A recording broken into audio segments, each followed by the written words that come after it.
सकते हैं। फर्स्ट ये कि आप वहाँ सैरो तफरी के लिए जा सकते हैं, बिजनेस मीटिंग के लिए जा सकते हैं, वहाँ बिजनेस मीटिंग कर सकते हैं आप। 17 का जो वर्ल्ड कप है फीफा का वो होने जा।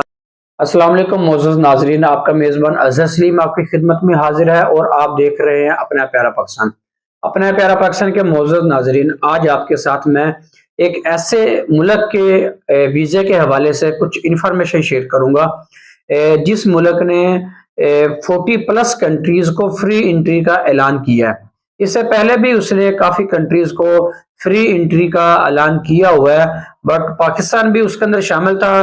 बीच में कुछ मंथ पहले किसी वजह से लोग वहां फ्री एंट्री लेके जाते थे और काफी कुछ समझ लें कि भीख वाला सिस्टम या ज्यादा लोग ओवर स्टे हो जाते थे, जिसकी वजह से उन्होंने पाकिस्तान के ऊपर ये पाबंदी बंद कर दी थी।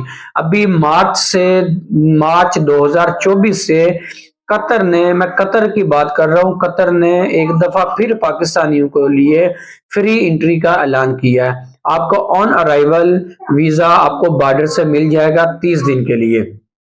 अगर आप कतर जाना चाहते हैं तो कतर जाने के 3 से 4 फायदे आपको हो सकते हैं। फर्स्ट ये कि आप वहां सैरो तफरी के लिए जा सकते हैं, फैमिली को साथ लेकर जा सकते हैं, घूम सकते हैं, बहुत अच्छी अच्छी जगह है वहां घूमने के लिए। इसके अलावा आप वहां बिजनेस मीटिंग के लिए जा सकते हैं, वहां बिजनेस मीटिंग कर सकते हैं आप, वहां बहुत बिजनेस है माशाल्लाह। इसके अलावा तीसरे नंबर पे वहां आप अगर आप गेम के शौकीन है तो वहां फीफा वर्ल्ड कप होते रहते हैं। पीछे आपने देखा फीफा वर्ल्ड कप हुआ, बहुत बड़ा इवेंट है फीफा का। इसके साथ अभी अंडर 17 का जो वर्ल्ड कप है फीफा का वो होने जा रहा है 2025 में और 2026 में। अभी उसके लिए भी आप जा सकते हैं, आपको वीजा लेने की जरूरत नहीं है, सिर्फ आप वहां भी मैच की टिकट ले लें और आप वहां जा सकते हैं। कोई आपको ज्यादा डॉक्यूमेंट की या ट्रैवल हिस्ट्री वगैरह की जरूरत नहीं है। उसके लिए बेसिक 4 से 5 डॉक्यूमेंट है जो उनके रिक्वायर्ड है कतर वालों को। उसके अंदर सबसे पहले आपका जो पासपोर्ट है वो 6 मंथ, मैक्सिमम 6 मंथ जो है ना वो वैलिड होना जरूरी है। उसके अलावा दूसरे नंबर पे आपके पास रिटर्न टिकट कंफर्म होनी चाहिए कि आपने किस डेट को रिटर्न वापस आना है।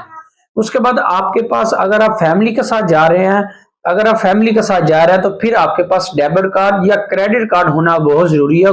डेबिट कार्ड और क्रेडिट कार्ड भी उस बंदे के नाम हो जो बंदा ट्रेवल कर रहा है उस फैमिली के साथ। उसके अलावा आपके पास होटल बुकिंग जो है ना वो कंफर्म होनी चाहिए कि आपने किस होटल में जाके स्टे करना है। बस ये 4 से 5 डॉक्यूमेंट आपके पास होने चाहिए। और एक और डॉक्यूमेंट उनकी रिक्वायर्ड में शामिल है, आपके पास वैक्सीन का एक कार्ड होना चाहिए। आपको पास जो कोरोना की वैक्सीन है ना वो लगी हुई होनी चाहिए आपको। ये उनकी एक बहुत अहम जो रिक्वायरमेंट है ना उसके अंदर ये शामिल है। अभी बाकी कंट्रीज में तो ये खत्म हो गया वैक्सीन वाला सिस्टम, पर अभी कतर के अंदर ये वाला जो सिस्टम है ना वो चल रहा है। वहां अगर आपने फ्री एंट्री के लिए जाना है तो आपके पास ये वैक्सीन वाला सर्टिफिकेट आपके पास होना जरूरी है। कतर में जाके आप वहां वीजा चेंज कर सकते हैं, कतर में जाके आप वहां से आगे के लिए ट्राई कर सकते हैं, कतर में जाके आप बिजनेस मीटिंग कर सकते हैं, आप जॉब सर्च कर सकते हैं।